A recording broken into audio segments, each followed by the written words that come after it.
ఈ జనరేషన్ వాళ్ళకి మోహన్ బాబు గారు అంటే ఏంటో చూపించే బాధ్యత నాది అంటున్న శ్రీకాంత్ ఓడెలా గారు. ఇంతకు ఏం జరిగిందంటే ఈ రోజు మన మోహన్ బాబు గారి బర్త్డే అన్నమాట. ఆయన బర్త్డే సందర్భంగా ప్యారడైజ్ సినిమా నుండి ఒక అదిరిపోయే పోస్టర్ అయితే వీళ్ళైతే రిలీజ్ చేశారు. అట్ ద సేమ్ టైం ఒక అదిరిపోయే మేకింగ్ వీడియోను కూడా వీళ్ళైతే రిలీజ్ చేశారు. ఆ మేకింగ్ వీడియోలో ఆ చుట్ట అలా ఎలిగించుకుని మనోడైతే అలా కారు దిగి అయితే వస్తున్నాడు అనమాట. నిజంగా ఆ షాట్ అయితే అదిరిపోయింది. ఇంకా బేర్ బాడీతో షర్ట్ లేకుండా ఆ సిగర్ ని ఎలిగిచ్చే షాట్ కావచ్చు. ఇంకా ఆ పోస్టర్ కనుక మీరు చూసుకుంటే మన మోహన్ బాబు గారు అలా స్టైల్ గా చూడండి, అసలు నిజంగా ఎంత స్టైల్ గా ఉన్నాడు. అంటే ప్యారడైజ్ అనేది ఒక అల్ట్రా మాస్ సినిమా. హీరోనేమో జడలు అనమాట, జడలు అవన్నీ వేసుకుని కొద్దిగా మాస్ గా కొద్దిగా స్టైల్ గా అయితే ఉన్నాడు. మరి విలన్ ఎలా ఉంటాడు? మరి జడలు అంటే జడలు బాబు లాగైతే విలన్ గారు అయితే ఉండాలి కదా. అదే విధంగా మన మోహన్ బాబు గారు ఎటైర్ అయితే ఉంది. ఆ షర్ట్ చూడండి, ఆ ప్యాంట్ చూడండి, ఆ మెల్ల ఇవన్నీ చూడండి. నిజంగా మోహన్ బాబు గారి లుక్ అయితే అదిరిపోయిందని చెప్పాలి. ఇంకా మోహన్ బాబు గారు అలా కూర్చున్నారు కదా, వెనకాల మోహన్ బాబు గారు మనుషులు అయితే ఒకసారి అయితే చూడండి, ఆ గన్నులు పట్టుకుని బాడీ మొత్తం బ్లడ్ పూసుకుని అయితే వాళ్ళైతే ఉన్నారు. ఇక్కడ చూస్తే మోహన్ బాబు గారు అయితే చాలా స్టైలిష్ గా అయితే కనపడుతున్నారు. అసలు అంటే ఆ క్యారెక్టరైజేషన్ ని ఎంత డిఫరెంట్ గా డిజైన్ చేశాడో ఒకసారి అయితే ఊహించుకోండి. అసలు నిజంగా ఈ జనరేషన్ వాళ్ళకి అంటే ఇప్పుడు ప్రజెంట్ 20s లోకి ఇలా ఎంటర్ అయిన వాళ్ళకి మోహన్ బాబు గారు ఒక రకంగా తెలుసు. ఎలా అంటే కాంట్రవర్సీల ద్వారా ఆయన అయితే తెలుసు. కానీ యాజ్ అన్ యాక్టర్ గా మోహన్ బాబు గారి పొటెన్షియల్ ఏంటి అనేది ఈ మధ్య కాలంలో ఉన్న పిల్లలకే, అంటే నీవు ఎప్పుడో పుట్టావా, మూతల కాలంలో పుట్టావా, మీకు డౌట్ అయితే రావచ్చు.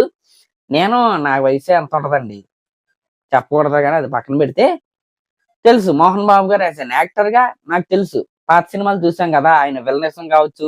అంటే ఆయన విలన్ గా ఉన్నాడంటే ఏదో ట్రెడిషనల్ విలన్ లాగా అయితే ఆయన క్యారెక్టర్స్ అయితే ఉండవు. ఆయన బాడీ లాంగ్వేజ్ డిఫరెంట్ గా ఉంటది, ఆయన డైలాగ్ డెలివరీ డిఫరెంట్ గా ఉంటది. అంటే అదొక రకంగా ఆయన విలనిజం అయితే ఉంటది అనమాట.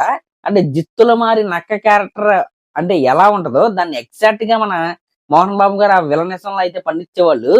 కొదమసింహం సినిమాలో ఆయన విలనిజం ఏదైతే ఉంటదో అదైతే నాకు మోస్ట్ ఫేవరెట్ అనమాట. ఇంకా హీరోగా పెద్దరాయుడు సినిమా కావచ్చు, ఇంకా చాలా సినిమాలు అయితే ఉంటాయి, అసెంబ్లీ రౌడీ కావచ్చు. ఇలాంటి సినిమాల్లో మోహన్ బాబు గారి యాక్టింగ్ అయితే ఇష్టం మనకి.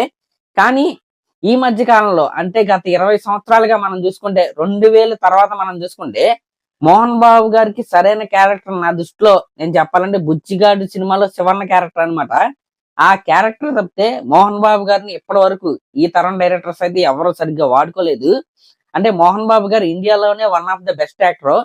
ఆయన్ని వాడుకుంటే ది బెస్ట్ వస్తుంది. ఇంకా యమదొంగ సినిమాలో మన రాజమౌళి గారు అయితే వాడుకున్నారు యముడి క్యారెక్టర్. ఈ 2 క్యారెక్టర్స్ మినహాయిస్తే ఆయన రేంజ్ పొటెన్షియల్ ఉన్న క్యారెక్టర్ ఆయనకైతే పర్లేదని నా నమ్మకం అనమాట, నా ప్రగాఢ నమ్మకం. కానీ ఈ ప్యారడైజ్ సినిమాలో ఖచ్చితంగా ఆయనలో ఉన్న ఒక గొప్ప యాక్టర్ ని ఈ తరం వాళ్ళకి తెలిసే విధంగా ఆయన క్యారెక్టర్ అయితే ఉంటదని నాకైతే అనిపిస్తుంది. మాలిక్ క్యారెక్టర్ అనమాట. ఆ పాటలో కూడా మాలిక్ కి సంబంధించిన ఆయాషేర్ పాటలో ఒక లిరిక్ అయితే ఉంటది, ఒకసారి అయితే చూడండి.